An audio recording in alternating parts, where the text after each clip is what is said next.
Bienvenidas y bienvenidos a un nuevo capítulo de Animales Financieros Mentores. Hoy día vamos a hablar de uno de los, quizás la persona más influyente en que hoy día nos ahorremos mucho dinero al invertir pagando menos comisiones. Ese hombre es John Bogle, que por algún motivo todos le decían Jack. Así que vamos a hablar de Jack Bogle, que fue el fundador de Vanguard, hoy día una empresa que maneja 11 trillones de dólares y en un principio lo tildaron de loco. Vamos a dividir el capítulo en dos partes. Primero vamos a hablar un poco de quién fue Jack, su historia, la fundación de Vanguard y todo eso. Y la segunda mitad vamos a hablar de la filosofía de Jack, contada no por él, sino que por su comunidad. Los Bogleheads, que hoy día son más de 100.000 personas que siguen los principios y los lineamientos del señor Bogle. Y de hecho hace poco tuve la oportunidad de ir a una conferencia de los Bogleheads en San Antonio. Estuvo muy entretenida. Hablar de los principios que vamos a hablar hoy día, que además voy a mezclar con el libro, el pequeño libro del Common Sense Investing, o de invertir con sentido común, escrito por el señor Bogle, que él escribió creo que más de 12 libros a lo largo de su vida. Falleció el 2019 cuando tenía 90 años, no siendo la persona más rica del cementerio, pero probablemente, y dicho por el mismo Warren Buffett, quizás la persona que mejor le ha hecho a todos los inversionistas, dijo, norteamericanos, pero yo creo que en el mundo entero. Pero antes de entrar al capítulo, tenemos que dar las gracias a quienes nos acompañan, a quienes nos ayudan. La Universidad Autónoma ayudando a nuestra educación a través de sus carreras tradicionales, sus carreras online. No es necesario que tengamos que ir a la universidad para aprender hoy en día, podemos hacerlo de manera digital, pero también tiene un lado positivo ir a un campus para aprender, como es ese tremendo campus, además en Temuco. Bogle descubrió lo que quería hacer gracias a la universidad, así que es un buen camino partir con esos estudios un poco más formales. Si quieres saber más, admisión.uautonoma.cl. Y también le damos gracias a Cuprum, que nos ayudan a invertir pensando en largo plazo, pensando en nuestra jubilación, porque tarde o temprano, en algún momento vamos a dejar de trabajar y tenemos que preocuparnos hoy para ese momento del futuro, aunque lamentablemente pensemos que esa persona del futuro es otra persona, como dicen algunos estudios, sí deberíamos pensar y hacerle el trabajo un poco más fácil, porque cuando llegamos a ese momento, muchas veces ya es muy tarde y el trabajo lo tenemos que hacer antes. En Cuprum te ayudan, te informan y también si quieres invertir tus ahorros previsionales en Chile, lo puedes hacer a través con ellos. O también una cuenta 2 o una PB. Si quieres saber más, cuprum.cl. Y ahora sí, nos vamos al capítulo. Vamos a hablar de Jack Bogle. Bienvenidos a Animales. Nació en 1929, en plena depresión de Estados Unidos. Pudo estudiar gracias a becas y en su estudio secundario, él estudió en Princeton, cuando estaba terminando los estudios y tenía que hacer su tesis, encontró un paper que le marcó el futuro de lo que sería el resto de su carrera. Y ese paper hablaba de los Open-End Funds, que en español serían los fondos mutuos. Esto de 1950, una industria que estaba mucho menos desarrollada, obviamente, de lo que está hoy día. Y ahí Jack se dio cuenta de que la posibilidad de poder invertir o agrupar la plata de muchas personas para poder invertir era mucho más eficiente que invertir en acciones sueltas. En esos tiempos, muy poco porcentaje de la población era capaz de invertir y se le prendió esa ampolleta a Bogle de querer democratizar este acceso a las inversiones. Muchos se refieren a Bogle como el democratizador del capitalismo, porque vamos a ver qué más hizo después, pero permitió que muchas más personas pudieran acceder al tremendo instrumento que son los mercados financieros sin tener que ser rico. Bogle era aplicado, era un buen estudiante. Cuando salió había impresionado a algunas empresas y entró a trabajar a Wellington Management, porque su dueño, su fundador, se había fijado en Bogle y quería traerlo a su equipo. Trabajó, creció, empezó a hacer muy bien su trabajo y a los 35 años Morgan, el fundador, le dijo: me quiero retirar, creo que tú eres la persona correcta para sucederme. A los 35 años ya estaba a cargo de una gestora financiera grande en Estados Unidos. Y la empresa venía creciendo, los mercados venían creciendo, estos en los 60s, y es lo que se le llamaba los go-go years, que era un poco como vamos, vamos. Y por otras empresas que estaban creciendo y les estaba yendo muy bien, Bogle se vio presionado un poco a buscar más crecimiento y se fusionó con empresas internacionales que les iban a ayudar a incluir rápidamente nuevos fondos. Y eran particularmente 4 fondos que se iban a sumar a la parrilla de Wellington. Y estos fondos eran activos, o sea, buscaban ganarle a los mercados. Y en los 70s la cosa se empezó a poner más fea. Este es un periodo de alta inflación, los mercados no les fue tan bien. Y en 1974 los fondos les fue muy mal y el directorio, en vez de echarle la culpa a los gestores de los fondos, le echaron la culpa a Bogle porque era el dueño de la empresa. Y él cuenta que fue Bueno, lo echaron y fue su peor momento histórico de toda su carrera. Dijo que no hubo un peor momento porque no era su culpa, primero, que los otros gestores hubieran hecho mal su trabajo de elegir en qué invertir, pero le echaron la culpa de que la empresa en general anduviera mal. Y ahí él dijo, esto no se va a poder repetir, no puede ser que malas decisiones de algunos terminen repercutiendo en una empresa y después en todos los inversionistas. Y eso plantó la semilla de que había algo en la industria que estaba mal y es lo que Bogle iba a buscar dar vuelta o cambiar el resto de su carrera. Y ese mismo año, en 1974, fundó The Vanguard Group. La estructura de la empresa es quizás de las más curiosas o raras que existen en el mundo. La estructura de Vanguard es muy especial porque es una empresa que no tiene un dueño. Bogle no era el dueño del 80% de la propiedad de la empresa, la hacía crecer y después él se hacía rico, sino que desde un principio los dueños de la empresa fueron los mismos inversionistas de los fondos. Y eso decía Bogle que ayudaba a alinear los intereses, que no hubiera un conflicto de intereses, porque si cobraban más caro, por ejemplo, los fondos, la plata se iba a los mismos inversionistas. Entonces, ¿cuál era el incentivo de los inversionistas de cobrar más caro si es que ellos mismos al final, por un lado, recibían la plata y por otro lado la estaban pagando? Y eso los llevó a que su máxima como empresa fuera minimizar lo más posible los costos a la hora de invertir. Creó la empresa Bogle después de haber tenido su paso en un principio exitoso, después no tanto por Wellington, y a nadie le importó. Y pasaron varios años, esto es una empresa pequeña, no crecía mucho, y ahí es cuando Bogle desarrolla lo que terminaría siendo su lema de vida, su moto, que es Stay the course, o mantén el rumbo. Muchas veces le dijeron que cambiara lo que estaba haciendo, que no iba a funcionar, que estaba loco, y Bogle siempre volvía a la misma frase, Stay the course, mantén el curso. Y en ese camino, Bogle se encontró un paper, de nuevo, que lo iba a ayudar en su camino, escrito por Paul Samuelson. Y en este paper Samuelson argumentaba que los fondos, si lo empezábamos a comparar con índices como el S&P 500, generalmente no le ganaban. Es algo que hoy día nosotros hemos visto varias veces en las noticias, mucha gente lo mide, pero en ese momento no lo revisaban mucho. Simplemente la gente tenía fondos, invertía en esos fondos y se olvidaba.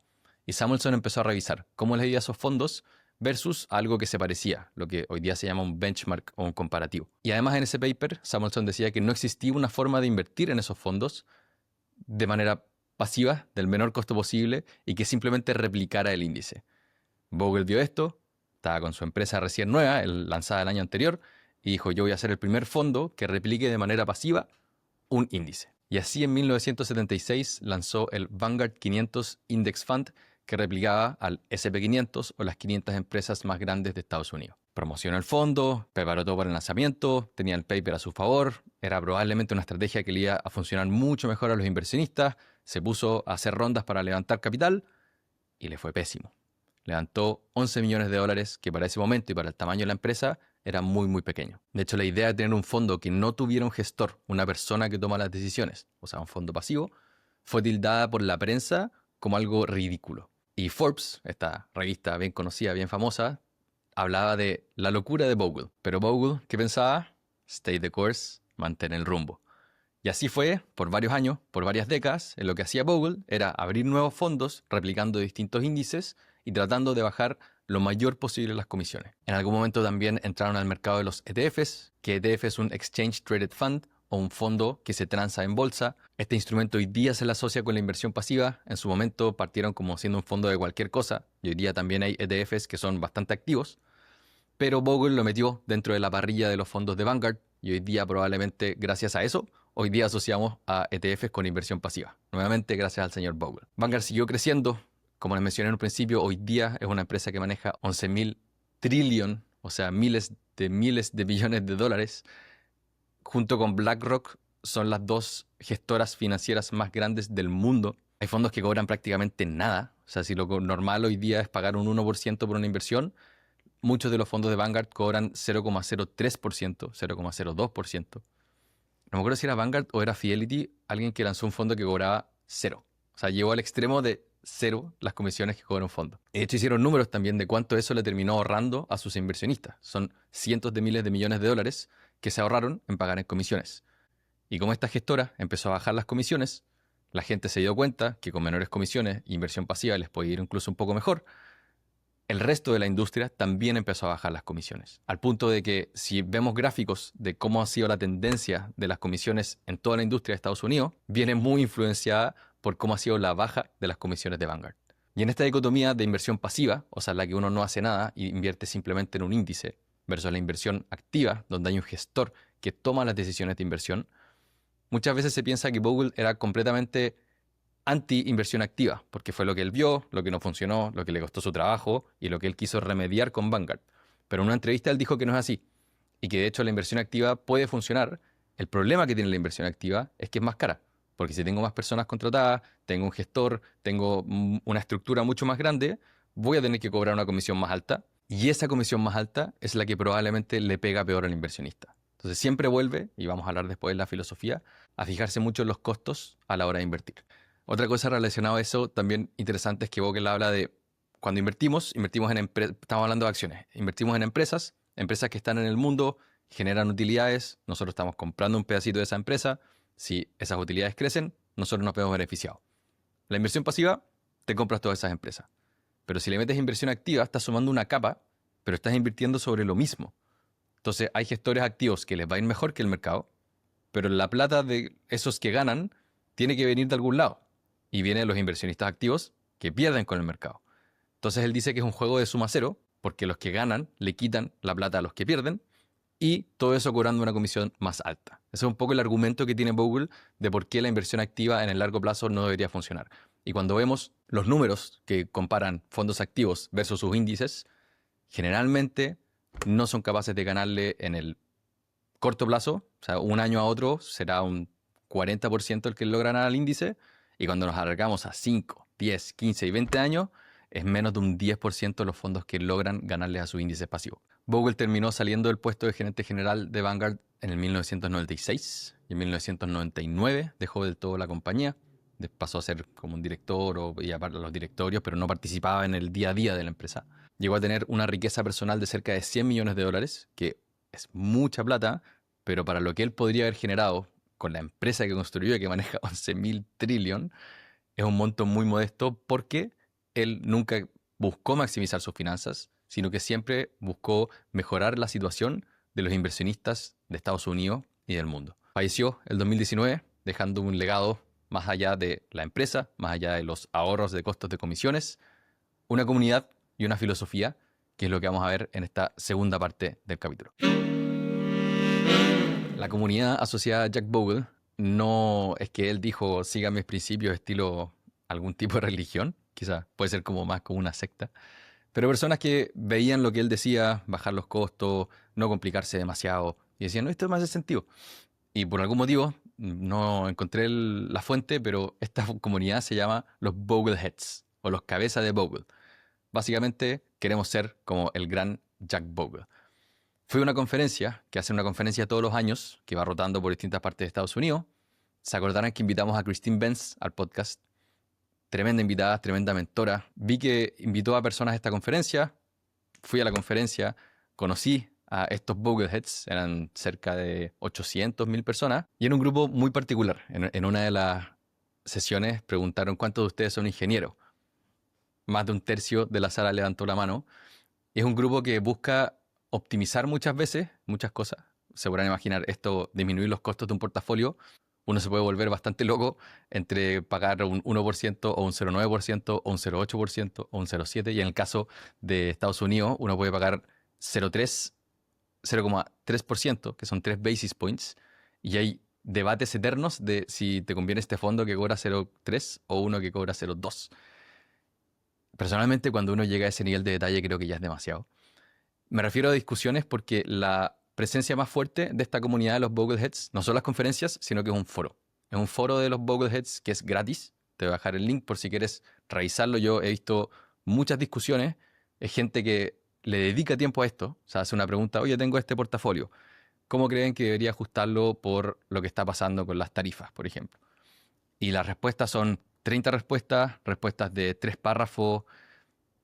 No creo que hayan, es antiguo, así que ni siquiera usando inteligencia artificial. Es gente muy motivada con el mundo de las inversiones, con una visión quizás muy ingenieril y a veces muy de optimizar. Y Christine hizo una encuesta preguntando o tratando de diferenciar el público de los Bowheads entre los que tratan de optimizar y los que tratan de satisfacer. Y ella se metía en el saco de quienes satisfacen. De hecho, lo mandaron en la comunidad de animales financieros sin que nosotros lo mandáramos. Fue muy lindo que mandaran un artículo de Christine que hablaba de la comunidad de los Bowheads. Para mí, para ahora que voy a grabar este capítulo. Yo me meto mucho más también en el saco de satisfacer. Creo que cuando uno busca optimizar todo este mundo, comisiones, los fondos y todo, uno se puede volver loco. Y además no es optimizable, porque todos los datos que tenemos son del pasado y todas las inversiones se hacen sobre el futuro. Entonces, podemos tomar decisiones informadas, sí, pero siempre va a haber un grado de incertidumbre, un grado de apuesta, aunque en verdad no es una apuesta, y tratar de llegar a la seguridad, a quitar toda la incertidumbre, es algo prácticamente imposible. Pero es una introducción a lo que es esta comunidad de los Bogleheads a nivel de edad. Creo que todos me superaban un poquito. El promedio de la conferencia deben haber sido 55 años, gente que ya está acercándose a su jubilación y que prefieren manejar todas sus finanzas ellos mismos. Y una de las charlas que más impacto generó fue una persona que hablaba de sucesión, porque alguien que tiene 55 años, 60 años, le encanta manejar sus finanzas, lo ha hecho toda la vida, en algún momento va a tener que pedir ayuda. Va a tener que pedir ayuda porque puede que a su hijo no le interese, puede que mentalmente empiece a fallar el cerebro en algún momento, cómo nos adaptamos físicamente para que eso no impacte a nuestras finanzas y a nuestra familia. Hablaba del valor ahí de tener un asesor financiero o alguien que acompañe a la familia o simplemente comunicar y conversar esto con los hijos. Y eso a mí resonó mucho porque me dedico a eso, por un lado, y por otro lado porque el tema familiar creo que es lo que más me mueve a mí a la hora de hablar de finanzas. ¿Cómo hacemos que disminuyan en la vida las discusiones financieras, las discusiones por plata, y que el dinero sea una fuente de felicidad y de alegría más que solamente tabú, pelea y cosas negativas? Pero a fin de esa introducción del mundo de los Bogleheads, vamos a hablar de los 11 principios, que fue una de las presentaciones de la conferencia, que las presentó Jim Daly, que él es el escritor de un libro que se llama The White Coat Investor, o El inversionista del delantal blanco. Cuando yo me metí al mundo de planificación financiera, específicamente para médicos, su libro fue el primer libro que me leí, y cuando lo vi ahí presentando, me sentí con un rockstar.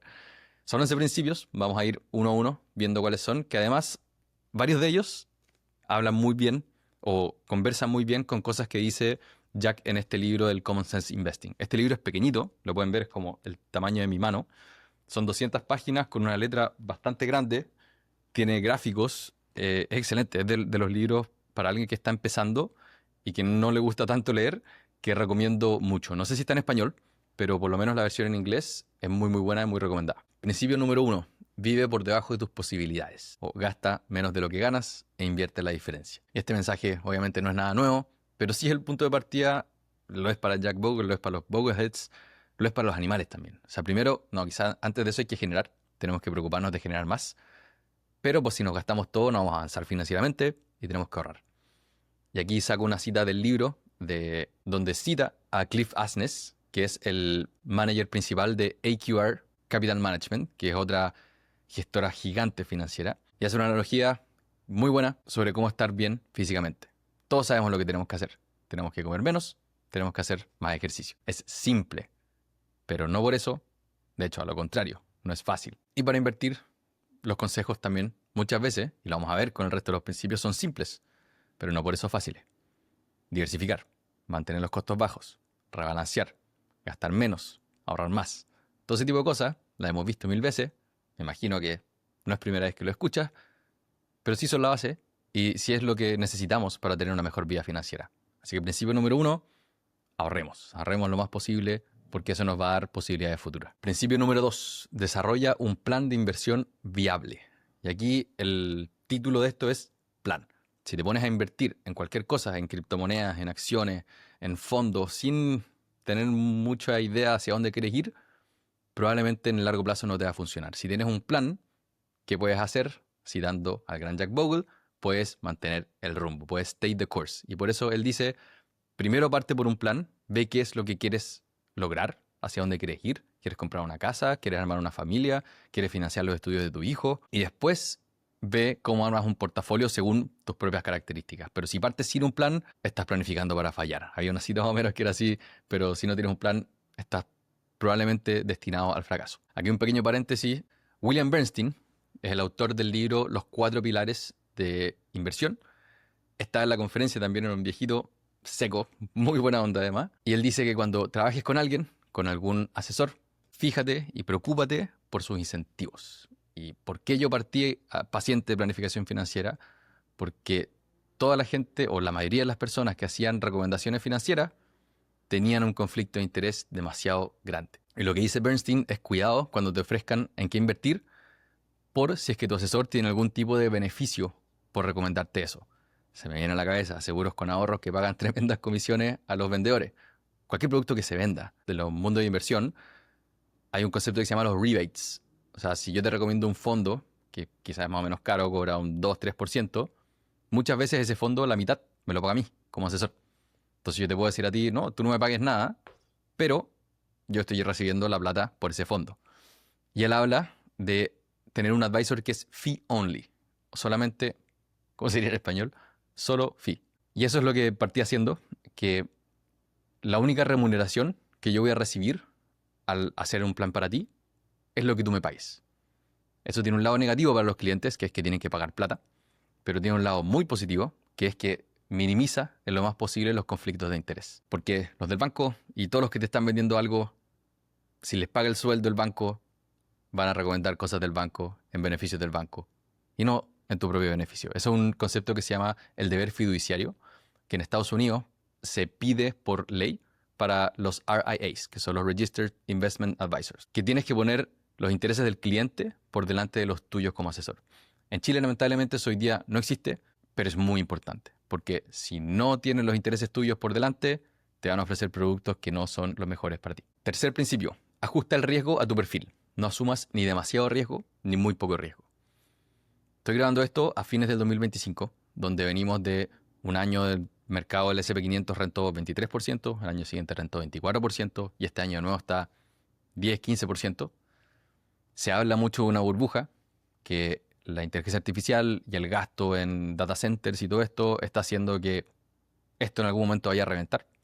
Personalmente, algunos días pienso que sí, algunos días pienso que no. Es algo que hay que meterle mucha cabeza. Pero el hecho de que los mercados hayan andado muy bien, o el oro haya andado muy bien este año, o el Bitcoin haya andado muy bien, nos incita a nuestro cerebro el FOMO.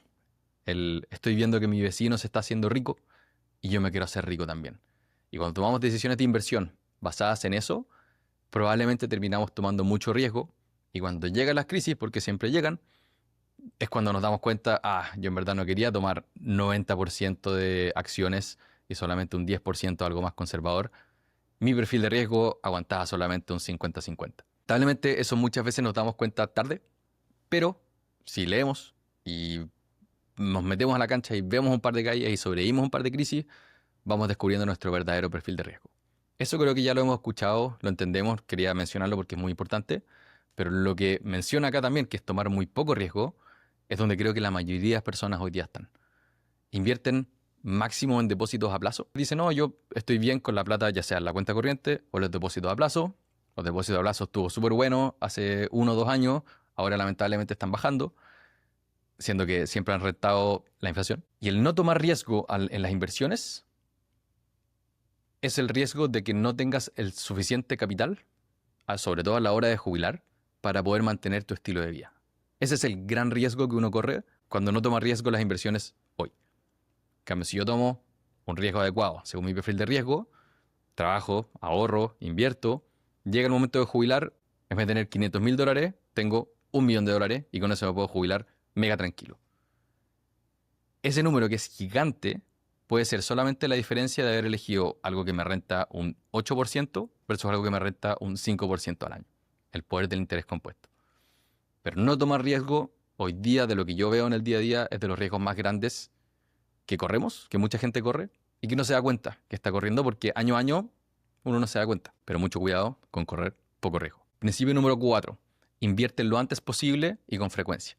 Nuevamente volvemos al tema del interés compuesto. Acá en la charla, en la página de los Bucketheads, muestran la diferencia en invertir desde los 25 o desde los 35, o sea, 10 años de diferencia. La diferencia al monto que uno llega después es brutal. Es una curva exponencial, por ende, 1 año más que le demos, 2 años más que le demos. Al principio no se nota mucho, pero cuando estamos en esos años finales, en los 65, cerca de jubilar, haber partido un año antes hace una tremenda diferencia. Así que si has estado esperando, has estado viviendo mucho la vida y ahorrando poquitito, invirtiendo menos, mientras antes empieces, mejor. Y volviendo al qué es en lo que estamos invirtiendo, hay un gráfico del libro, que creo que es mi gráfico favorito del libro, que nos muestra 3 barritas, que nos muestra cuánto han rentado las empresas del S&P 500 por década y lo divide entre utilidades, dividendos, o sea, cuánto, porque las dos formas de ganar plata cuando uno invierte es que yo invierto en una empresa, sube de precio y la vendo, o invierto en la empresa paga dividendos y yo me llevo esa rentabilidad.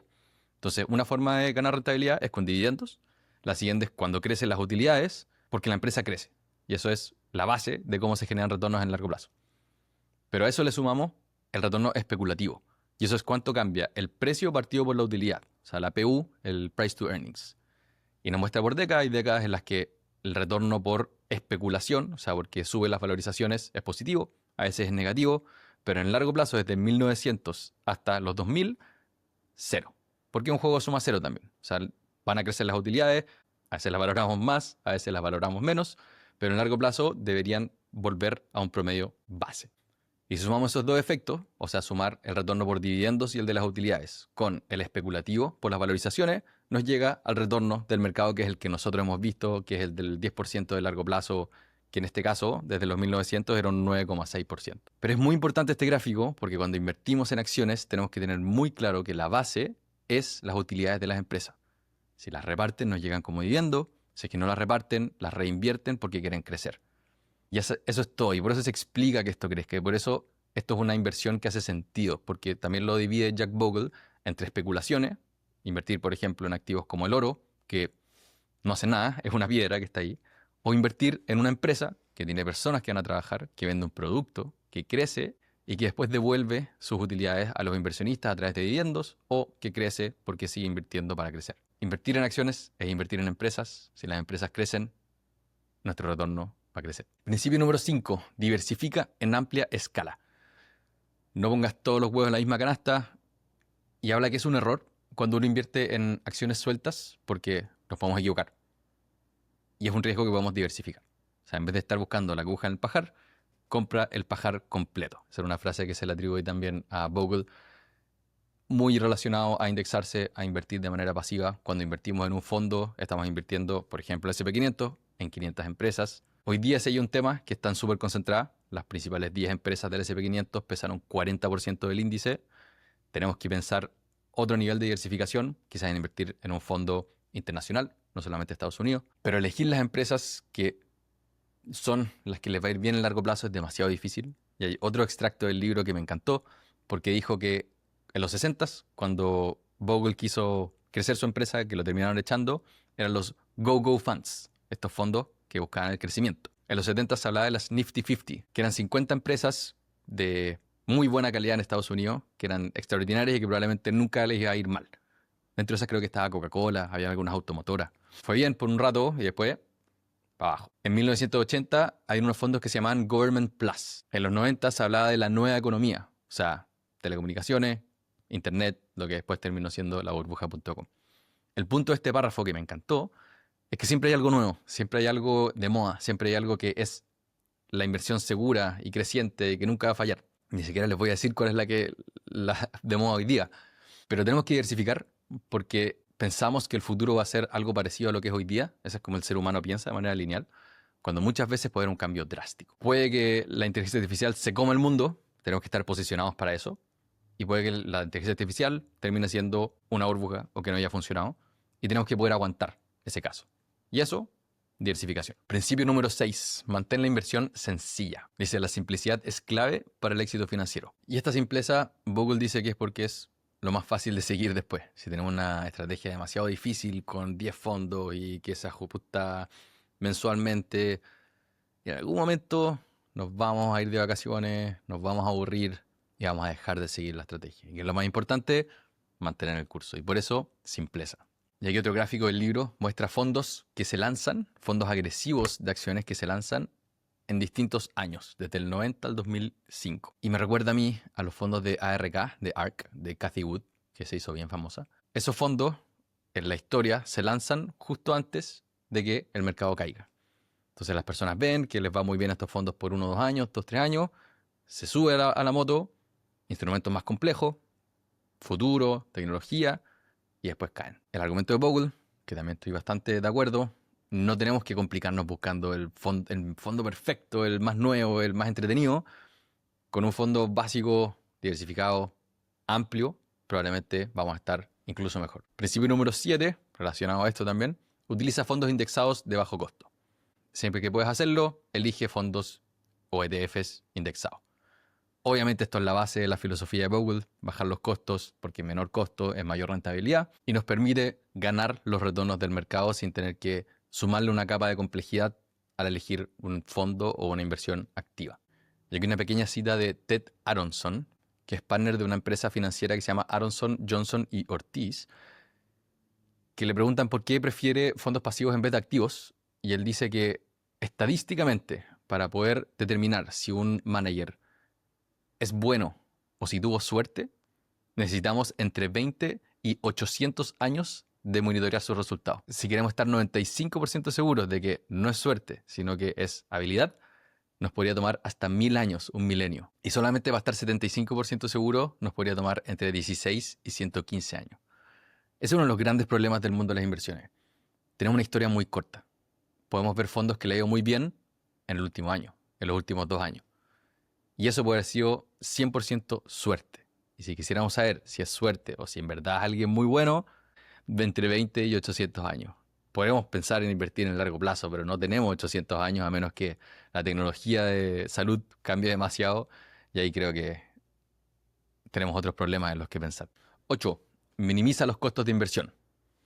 Cada euro o dólar o peso que pagues en comisiones es un peso que no trabaja para ti. Una frase típica de Jack Bogle es que los rendimientos son inciertos, pero las comisiones son seguras. Y aquí los costos pensamos obviamente en el fee que me cobra un fondo por invertir en él. 1% por invertir en este fondo. Pero hay una infinidad de otros costos que de hecho aparecen en el libro de los que tenemos que tener cuidado. Y uno de esos, que quizás que es mucho menos conocido, es el costo del turnover o el costo de dar vuelta a mi portafolio. Eso es una métrica que tienen los portafolio managers de cuántas veces compran y venden activos dentro de su portafolio. En el libro dice que el promedio de cuánto rota un portafolio es un 100% al año. O sea, saco la misma cantidad o vendo, por ejemplo, 100 millones de dólares de acciones y compro 100 millones de dólares de acciones. Probablemente distintas. Y en cada una de esas transacciones hay que pagar un fee a la corredora. Será 0,1% o será incluso menos, pero estoy pagando un fee. Ese es un fee que trata de tomarlo en Chile por lo menos el TAC. Está lo que cobra la administradora por manejar la plata y después le sumamos costos extras, costos de operación, que sí se suman al TAC. Y ahí tenemos que tener cuidado con fondos que son muy activos, que transan mucho, compran, venden. Probablemente esos costos van a hacer que nuestros retornos sean más bajos. Principio 9. Minimiza y difiere los impuestos. Dice, los impuestos, al igual que las comisiones, pueden mermar tus ganancias. Y eso es correcto. Al final, cualquier inversión, cualquier cosa relacionada a plata, cualquier análisis, deberíamos hacerlo después de pagar impuestos. No nos sirve revisar números brutos o cuánto yo tuve plata, pero está en mi empresa, o cuánto me pagaron de sueldo, pero no me llegó a mí. Siempre tenemos que ver o tratar de ver la vida post impuestos. Y esto puede ser muy complejo y en el mundo de las inversiones hay muchas formas de hablar de este tema. Las dos más simples para un inversionista persona natural: usar el APB, ver en el caso que tengas un ingreso alto, invertir en fondos que tengan beneficios tributarios, como es el 107 en el caso de Chile. Principio número 10, no intentes cronometrar el mercado, o como muchas veces hemos hablado, de market timing. El tiempo en el mercado supera al market timing. Y esto es algo en los que todos caemos. Yo creo que es demasiado tentador, sobre todo hoy día, como les mencioné, que pensamos que puede haber una burbuja. Queremos irnos a activos seguros, queremos irnos a efectivo, al oro, por eso ha volado este año. Pero si estamos siempre jugando ese juego, probablemente cuando nos salgamos no vamos a alcanzar a volver en el momento correcto. Y esto es algo que Jack Bogle es muy famoso por haber dicho, que él no conoce a nadie que se haya ganado una fortuna haciendo market timing. De hecho, no conoce a nadie que conozca a nadie.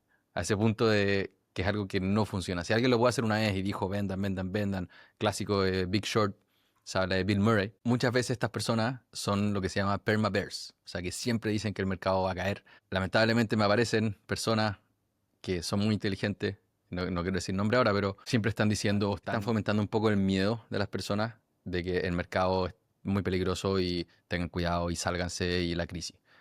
Primero porque se ve muy inteligente. El señor Murray quedó como un dios, porque dijo esto va a caer y la crisis más importante de décadas. Y segundo porque hace noticias, tenemos el sesgo al lado negativo. Y otro dicho que lo contradice un poco es que los pesimistas se ven inteligentes, los optimistas se hacen ricos. Así que trata de evitar esa tentación de querer salir y querer entrar a los mercados.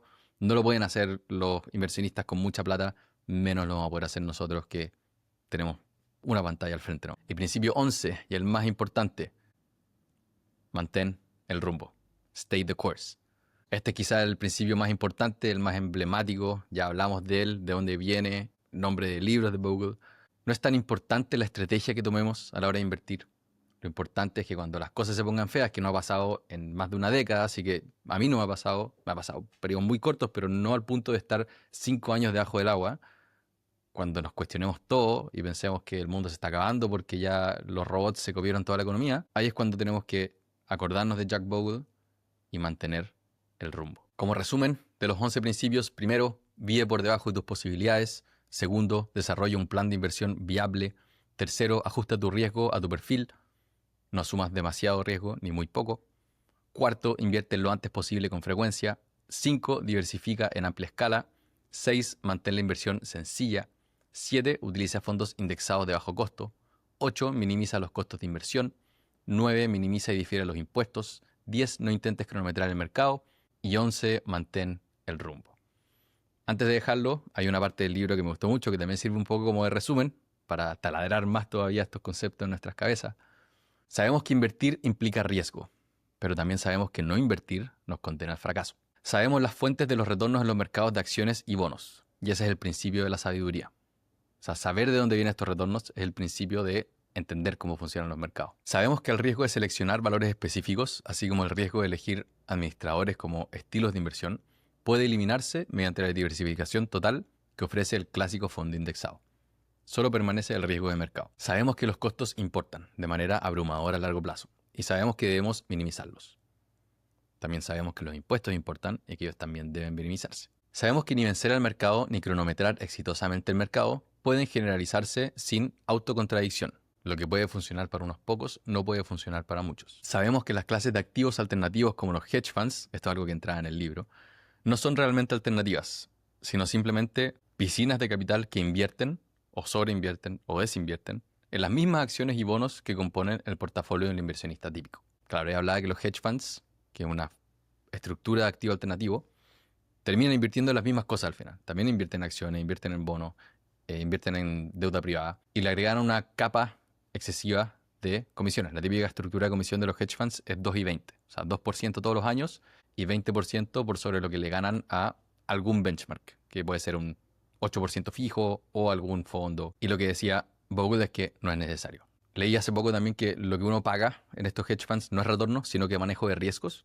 Y ahí podría tener sentido para alguien que tiene mucha plata y no quiere perderla.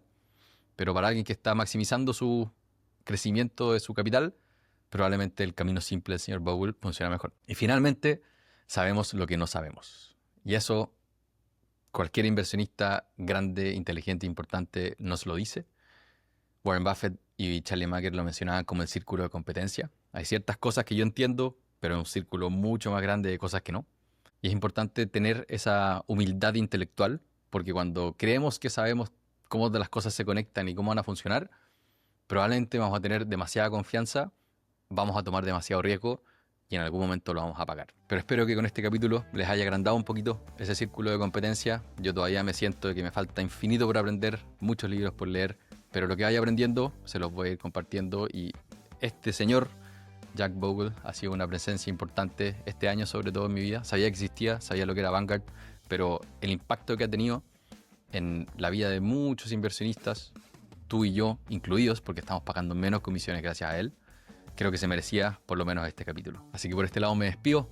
Próximo martes, como todos los martes, estaremos ahí, en tu oreja, aprendiendo de distintos mentores o distintas cosas que esperemos te ayuden a llegar a una vida financiera tranquila, te ayudan a aprender, te ayudan a crecer y a mantener el rumbo.